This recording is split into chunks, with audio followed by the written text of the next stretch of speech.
사람은 빵만으로 살지 않고 하느님의 입에서 나오는 모든 말씀으로 산다. 말씀이신 그리스도님 찬미 받으소서. 주님께서 여러분과 함께 또한 사제 영과 함께 마테오가 전한 거룩한 복음입니다. 주님 영광 받으소서. 그때 예수님께서는 성령의 인도로 광야에 나가시어 악마에게 유혹을 받으셨다. 그분께서는 40일을 밤낮으로 단식한 뒤라 시장하셨다. 그런데 유혹자가 그분께 다가와 당신이 하느님의 아들이라면 이 돌들에게 빵이 되라고 해보시오 하고 말하였다. 예수님께서 대답하셨다. 성경에 기록되어 있다. 사람은 빵만으로 살지 않고 하느님 입에서 나오는 모든 말씀으로 산다. 그러자 악마는 예수님을 데리고 거룩한 도성으로 가서 성전 꼭대기에 세운 다음 그분께 말하였다. 당신이 하느님의 아들이라면 밑으로 몸을 던져보시오. 성경에 이렇게 기록되어 있지 않소? 그분께서는 너를 위해 당신 천사들에게 명령하시리라. 행여 내 발이 돌에 차일세라. 그들이 손으로 너를 받쳐주리라. 예수님께서는 그에게 이르셨다. 성경에 이렇게도 기록되어 있다. 주 너의 하느님을 시험하지 마라.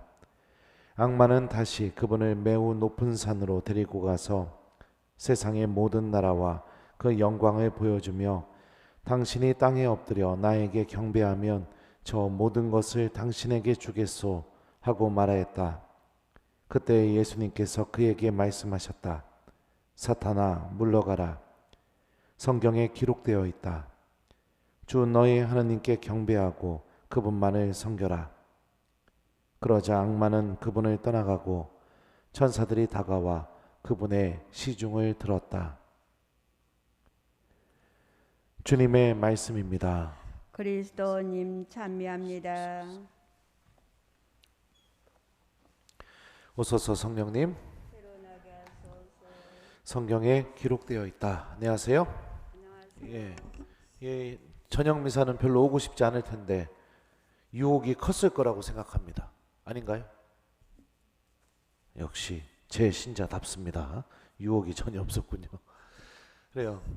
사람의 행동을 바꿔놓는 가장 효과적인 방법은 그 사람의 생각이 바뀌면 그 행동이 곧바로 이렇게 바뀌게 됩니다. 예를 들어서 내가 좀 건강해져야겠다 이런 생각이 들면 어떻게 하나요? 다음날부터 운동을 하려고 결심을 하게 되죠.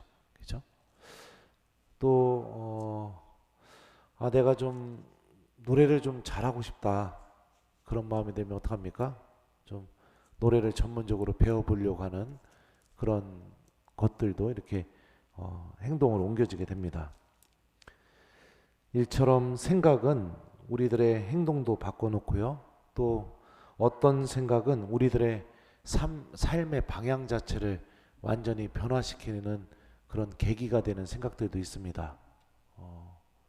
예를 들면 뭐가 될까요? 나 공부 정말 잘하는 사람이 되고 싶어.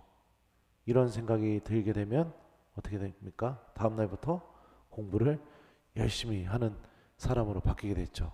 그 공부를 잘 하다 보면은 공부를 못했던 것과 전혀 다른 삶의 방향으로 이렇게 펼쳐지게 되겠죠. 그래서 성경에서 회개하다라는 이 말도요, 생각하다, 이 노에오라는 단어가 회개하다라는 단어 안에 포함이 되어 있습니다. 그러니까 어떤 것과 함께 생각하다, 회개하다라는 말이 그렇게 만들어졌거든요. 그러니까 우리들의 생각이 하느님과 함께 생각하는 것, 이게 회개의 시작이라고 이렇게 성경은 우리에게 알려줍니다. 이처럼 우리들의 생각은 굉장히 중요합니다. 우리 하루를 바꿔놓을 수도 있고 나의 한 달을 바꿔놓을 수도 있고요. 내 일생 전체를 다 바꿔놓을 수 있는 그런 힘을 갖고 있는 게 우리의 생각입니다. 오늘 일독서를 보시면 여자는 뱀과 대화를 합니다. 대화를 하면서 여자에게 가장 크게 일어난 변화가 무엇이냐? 선악과에 대한 생각이 완전히 바뀌게 되었습니다. 뱀과 대화를 하기 전에는 선악과를 먹지 않는 것을 당연하게 생각했어요. 왜 그랬을까요? 하느님이 먹지 말라고 말씀하셨으니까. 그죠? 그런데 뱀과 대화를 한 뒤에 선악과에 대한 생각이 어떻게 바뀌었는지 창세기가 이렇게 이야기합니다. 여자가 쳐다보니 그 나무 열매는 먹음직하고 소담스러워 보였다. 그뿐만 아니라 그것은 슬기롭게 해줄 것처럼 탐스러웠다. 자, 당연히 먹지 않아야 되는 것으로 생각했다가 1번 너무너무 먹고 싶은 것으로 변화되었습니다. 2번. 그죠? 잘 생각해 보세요. 여러분들 이런 거 좀 느끼면 볼 줄 알면 성경이 무진장 재밌어요. 자, 1번에서 선악과를 당연히 먹지 말아야겠다 라고 생각했던 이유가 뭐였죠? 하느님의 말씀. 자, 그러면 2번에서 선악과가 너무너무 먹고 싶다 라고 생각하게 되었는데요. 그러면은 이런 생각을 하게 되었을 때 1번에서 있었던 무엇이 사라졌을까요? 네? 하느님의 말씀이 사라진 거죠. 머릿속에서. 하느님의 말씀이 사라지게 되고 대신에 하느님의 말씀이 있던 자리에 누구의 말이 자리 잡히게 되었을까요? 뱀이 했던 말. 네. 이게 굉장히 중요한 거예요. 악마가 우리들을 어떻게 지배하는지를 잘 보여주는 겁니다. 우리의 머릿속에 하느님에 대한 생각, 하느님 말씀에 대한 생각이 첫 번째 사라지게 만듭니다. 그리고 두 번째, 그 악한 생각이 내 머릿속을 완전히 지배하게 만들어요. 하느님의 말씀이 내 안에서 사라져 버렸다는 것은 뭐냐면 선과 악의 기준이 되는 기준이 사라져 버렸다는 것을 의미합니다. 그죠? 하느님의 말씀은 언제나 우리들을 선으로 인도하니까. 그 말씀이 사라져 버리게 되면 선과 악을 구분하는 기준이 사라지게 됐어요. 그러면 그 기준이 사라지게 되면 우리는 어떻게 될까요? 내 자신에 대해서 악한 생각, 악한 행동이 끊임없이 관대해지기 시작합니다. 끊임없이 관대해지기 시작해요. 그러면서 계속해서 내가 악 속에 머물게 되고 더 악해짐에도 불구하고 그게 하느님 안에서 전혀 문제가 안 된다고 생각하게 만듭니다. 이렇게 악마는 우리를 지배합니다. 내 생각을 지배하는 거예요. 무섭죠? 나는 악마한테 지배당하고 있다. 신부님한테 거짓말하면 3년 동안 재수없고 하던 일도 안 되고. 그렇게 해서 그 끝이 어디냐? 오늘 아담과 하와가 선악과 따먹고 나서 어떻게 했죠? 두렁이를 만들어 입었습니다. 이제 하느님께 가려야 하는 게 생기게 된 거예요. 가리게 된다는 것을 생기게 된 게 어떤 의미냐? 우리 자매님들 잘 생각해 보세요. 어느 날부터 남편이 내 휴대폰을 막 보여주다가 그전에 계속 보여주다가 어느 날 남편 휴대폰을 보려고 했더니 막 화를 내고 막 난리를 치게 됩니다. 안 보여줘요. 자, 그러면은 우리 자매님들 어떤 생각이 듭니까? 1번, 우리 부부관계는 아주 돈독하고 모든 것을 신뢰하고 공유하는 관계다. 2번, 뭔가 내 남편이 사고를 쳤다. 몇 번일 것 같아요? 네? 네. 더 이상 그 온전한 관계가 맺어지지 못하게 되는 거죠. 네. 이렇게 악은 우리들의 삶을 이렇게 바꿔놓습니다. 하느님과 온전한 관계를 맺지 못하게 만들고 숨기는 거, 가리는 것이 내 안에 존재하게 만들고 오늘 일독서에 나오진 않았지만 나무 그늘에 숨었어요. 그 다음에 했던 게 하느님이 없는 곳에 머물기를 좋아하게 만들고 그래서 나의 삶이 하느님과 아무 상관없이 살아가는 게 더 편하고 익숙하게 만듭니다. 공간복음을 보면 예수님을 만난 모든 마귀들이 공통적으로 했던 말이 무엇이냐? 나자렛 사람 예수님, 당신께서 저희와 무슨 상관이 있습니까? 이렇게 얘기해요. 그러니까 우리가 이거 생각해 보죠. 악이 우리를 지배하는 방법. 1단계, 하나님의 말씀이 사라지게 만든다. 2단계, 그 악한 생각이 나를 완전히 지배하게 만든다. 3단계, 선과 악의 기준이 내 안에서 사라지게 되고 계속해서 악에 익숙해지게 만든다. 4단계, 하나님께 가리는 것들이 보여주고 싶지 않고 들키고 싶지 않은 것이 생기게 만든다.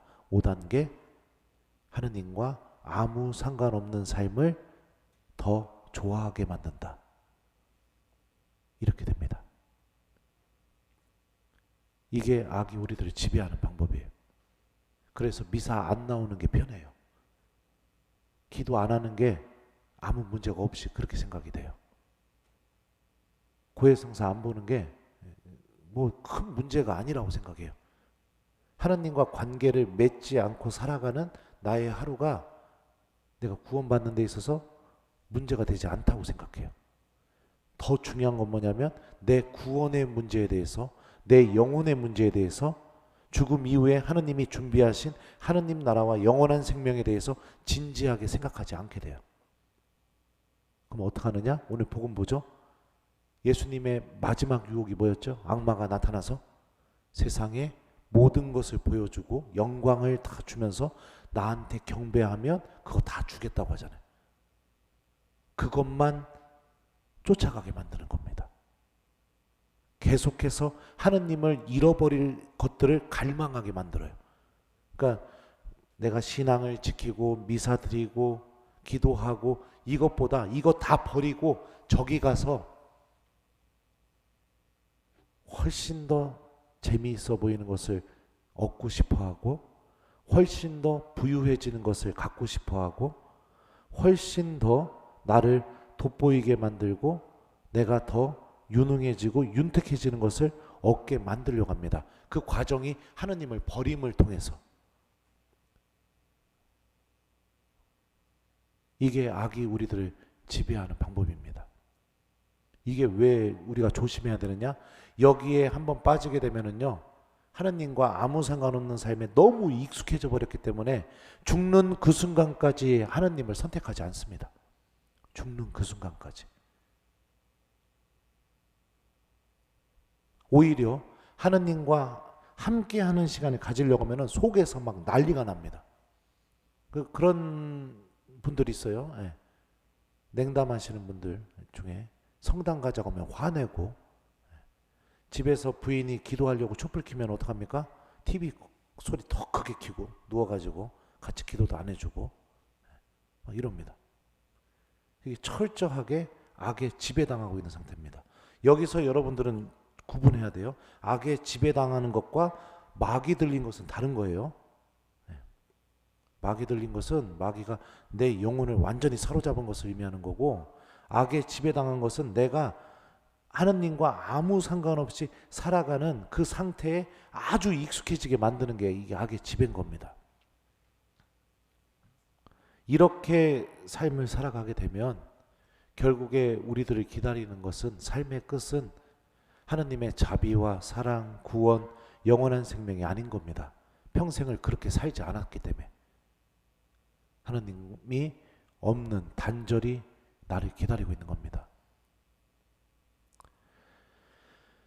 예수님께서 광야에서 유혹을 받으셔요. 그 모습은 누구나 사람이면 다 악의 유혹을 받을 수 있다는 것을 의미합니다. 그리고 우리들이 유혹을 받을 때 광야에서 유혹을 받으셨던 예수님도 분명히 우리들과 함께 계셔 주신다는 것도 함께 의미하기도 합니다. 왜냐하면 그분께서도 유혹을 받으셨기 때문에 유혹받고 있는 우리들을 절대로 버리거나 포기하지 않는다는 것을 의미합니다. 악의 유혹으로부터, 악의 지배로부터 벗어나는 방법이 뭔지 오늘 예수님이 명확하게 우리에게 알려줍니다. 그게 뭘까요? 복음에서 3번 반복되는 표현입니다. 성경에 기록되어 있다. 바로 하느님의 말씀을 기억하는 것이었습니다. 그죠? 배고픔을 갖고 악이 유혹을 하자 사람은 빵만으로 사는 것이 아니라 하느님 입에서 나오는 모든 말씀으로 산다. 신명기의 말씀입니다. 이렇게 하느님의 말씀을 기억하는 방법을 통해서 악의 유혹으로부터 승리하는 방법이 뭔지를 보여주고 있습니다.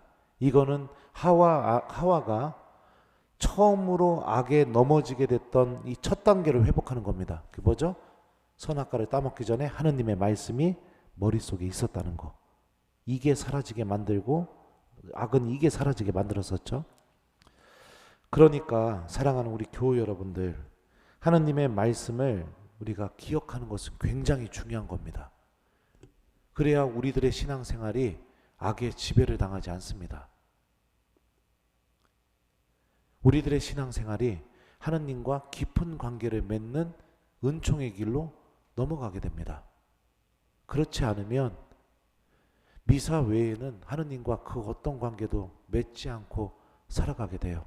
근데 알잖아요. 내가 그렇게 신앙생활하면 내 안에서 하느님 체험도 나타나지도 않고 신앙생활을 오랫동안 했음에도 불구하고 내 안에서 신앙 체험이라든지 하느님께서 주시는 기쁨이라든지 그런 게 내 안에 머무르기가 힘들다는 거 우리 경험으로 다 알고 있습니다. 그러니까 간곡히 부탁합니다. 주님의 말씀을 기억하십시오. 아주 짧은 단어 하나나 아주 짧은 문장 하나라도 하루하루 복음을 먼저 읽어보시고 여러분들이 하느님의 말씀을 기억하십시오. 기억하기 시작하게 될 때 악의 유혹으로부터 벗어나게 되게 되고 우리들의 삶이 말씀과 함께 생각하는 삶, 다시 말하면 회개하는 삶을 시작하게 되는 겁니다. 그리고 우리들의 삶이 하느님께로 향하는 삶으로 변화되게 됩니다. 수많은 신앙인들, 수많은 젊은이들, 우리의 아이들 이런 악의 지배에 엄청나게 노출되어 있습니다. 성당 가자고 하면 막 난리를 치는 그런 아이들도 굉장히 많이 있습니다. 그리고 갔다 오고 거짓말하고 안 가는 아이들도 있어요. 왜 그럴까요? 왜 그런지 아세요? 악은 하느님, 예수님 앞에 가게 되면은 자기 실체를 드러내기 때문에 그렇습니다. 예수님 앞으로 가자고 하니까 화를 냅니다. 예수님 앞으로 가자고 하니까 거짓말하고 안 갑니다. 이게 뭐예요? 악의 지배를 당하고 있다는 전형적인 모습인 거죠. 구원에 대해서 전혀 관심이 없고 지금 이 세상의 영광과 이 세상에서 사는 거 이것만 바라보면서 살아가는 거죠.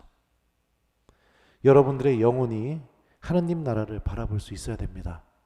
주님의 말씀이 생각 안에 있을 때 하느님 나라를 바라볼 수 있게 됩니다. 기억하십시오. 악마는 여러분들의 생각을 지배합니다. 거기서 이겨낼 수 있는 유일한 방법은 주님의 말씀을 기억하는 것. 오늘 복음이 우리에게 주는 이 메시지를 잘 기억하면서 사순식이 첫 번째 주일이잖아요. 그죠? 첫 번째 주일인데 참 신기합니다. 악마에 대해서 하느님 말씀이 들려주고 있죠. 이기는 방법도 들려주고 있죠. 이게 무슨 의미겠어요? 사순시기 동안 하느님 말씀 잘 기억하고 지내라는 그런 의미겠죠. 그 삶이 부활하신 예수님께로 나를 데려다 준다. 이렇게 좀 잘 기억하면서 오늘부터 내가 부활 때까지 하루에 복음 말씀 한 구절씩 꼭 기억하는 첫날이 오늘부터 되었으면 좋겠습니다. 신부님이 미사 끝나면 복음 말씀 물어보잖아요. 그죠? 이게 그냥 물어보는 게 아닙니다. 여러분들은 운이 좋은 신자들이에요. 왜냐하면 내가 여러분들 다 천국으로 데리고 갈 거거든요. 아무도 빠짐없이 내 신자들 다 데리고 갈 거거든요. 이거 시키는 거 신부님이 만들어낸 방법도 아니에요. 예수님이 보여주신 방법이에요. 그죠? 그러니까 우리 귀찮다고 생각하지 말고 하느님 말씀 꼭 기억하면서 하루를 보내는 우리 교우들이 되었으면 좋겠습니다. 숙제 줄게요. 숙제는 여러분들 일주일 동안 하루를 시작할 때마다 복음 말씀 꼭 읽어보고 한 구절 기억하면서 하루하루 하나님 말씀 기억하면서 살아가는 한 주간을 보내보기, 이거를 숙제로 드립니다. 성경에 기록되어 있다. 아멘.